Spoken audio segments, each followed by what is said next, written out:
started off as a website called Hidden San Diego. Jessica Johnson showcased interesting locations around the county that not even locals have heard about. As the site grew in popularity, so did Jessica's curiosity. She now has a book out called Abandoned San Diego, and she is here with more on this. First of all, good morning. Good morning. So you started the Hidden San Diego website how many years ago? 2010. 2010, so about 10 years ago Yeah. now. Did you ever guess it would take off like it has? I mean, I dreamed, but I didn't really think so. It was just a fantasy that I would ever get this big.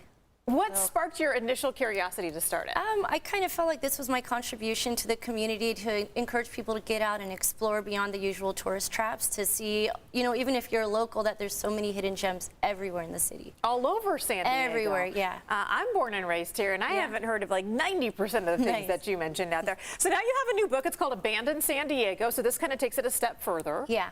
So this is actually part of a nationwide series, and I had a publisher contact me about a year and a half ago asking if I would represent San Diego, and I said, of course. So you're looking at locations that are virtually abandoned right here in our county? Okay. Yeah. So you're putting me to the test this morning to see if I recognize about 5 of these different spots. So let's start with, that's the cover of your book, but let's start with our first location here. Can you give me a hint? It's a mine. That's a mine. Am I trying to guess where this is? Yeah, if you can guess where, the name, anything about it. Ramona? Julian. Julian. Okay. So it's actually 2 mines, the Hubbard and the Ready Relief mine, but they're connected together, and there's, I believe, 4 different levels. Those are crystals growing on the walls of the mine. Can people go inside the mine? And I mean, yes, you can. It's not necessarily safe. You do that at your own risk, but driving isn't necessarily safe either, I feel. So everything comes with a risk. This is true. But yeah, it is actually, the hiking trail is public property, so you can go there. So you can, but enter at your own risk. So that's near Julian, called the Hubbard Mine. Very cool. Okay, here's the next location. So those are historic photos right there. That's what it looks like today. Okay, that's Sunset Cliffs, right? It is. Area? Okay. Yeah. I could just tell from the very first picture that you showed. What's a little history about some of these pictures? So it was originally called Spalding Park in the early 1900s, and that's what it used to look like, with arches, bridges. It had a saltwater pool, and then later it was used as a rum runner's cave to smuggle booze. And now it just sits abandoned with hallways. You can During Prohibition? Is that what it was? Wow, how interesting. And I feel like I'm seeing sketches there on the wall. Is that what that is? Yeah. There's old carvings and candle holders inside. Interesting. Okay, so that's near. Now, how can people go to see that? Can they? During low tide. During low tide. Yeah. So I've told you we're going to give you some little secrets about San Diego. Okay, next picture. Okay. What am I looking at here? Just a house? It's an abandoned, and I hear you're from Poway, so you might know this. Well, not by that one, but.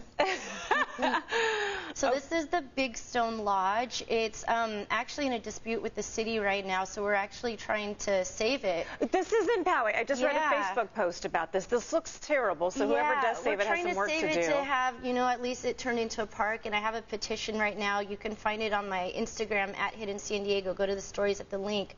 And yeah, we just want it to be turned into a park and save it, because it used to be part of a stagecoach stop. It's a historic route, and otherwise they're just going to demolish the whole thing. So this particular location, is that right on Poway Road? Old Pomerado Road. There's actually 7 old stone houses on this road that were part of the stagecoach route. So they'd come from San Diego, stop in Poway to refill, rest, and then they'd head to Escondido. Interesting. Okay, so that's a little gem out of Poway. Next one. Huh. Okay. Somebody's grave. I'm lost. So this is called Pioneer Park, originally Calvary Cemetery. It's now a popular park in Mission Hills. All the bodies are still buried beneath, though. I think there's like 1,000 people buried beneath. And in the 70s, they turned it into a park and took all the headstones and threw them into the canyon.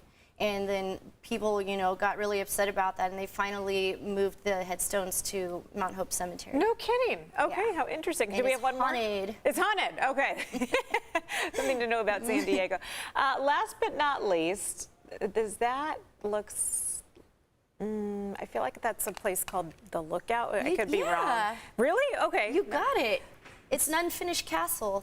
And it just sits, you know, it's been sitting like this for probably 70, 80 years. There's his and her stone chairs carved out of the boulder.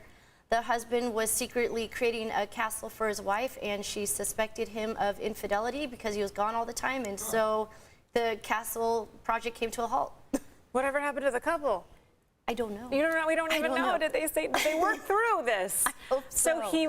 She thought he was cheating on her, but really he was building this Yes. for her. Yes. And she felt abandoned, so Yes. therefore the project gets abandoned. Where exactly is this? Above Lake Wolford in Escondido. Above Lake Wolford and Escondido. I think I've been on that hiking trail before and seen that. I just didn't Nice. know the history behind it all. All right, we have a couple of events I want people to know about. The first one is coming up the 28th at San Carlos Library from 2 to 3 p.m. Will you be talking to folks out there? I'm going to be doing a book reading. A book reading out Yeah. there. And then also coming up on March 7th at Warwick's in La Jolla at noon, you can meet Jessica and grab a copy of her book there. Thanks for doing what you're Thank doing right you. here in San Diego. I feel like I Thank you. learned something, you know, as I mentioned before, if you've lived in San Diego for any length of time, you feel like you're from here. Yeah. But we don't know a lot of this stuff. We Yeah, know the big touristy stuff and not the little things. I'm learning as I go, too. I feel like I could do this project easily for another 30 years, constantly finding new things. Well, keep up the good work. I Thank like you. this. And I know you're doing another project about the entire state of California, too. Yeah, I have a Hidden California website, hiddenca.com. Okay. So next time you take a road trip, stop by her website first. All right, Eric, I'll send it back to you. Yeah, so many hidden gems here. All right, thanks, ladies. If you ever got your computer repaired at Office Depot or Office Max, you may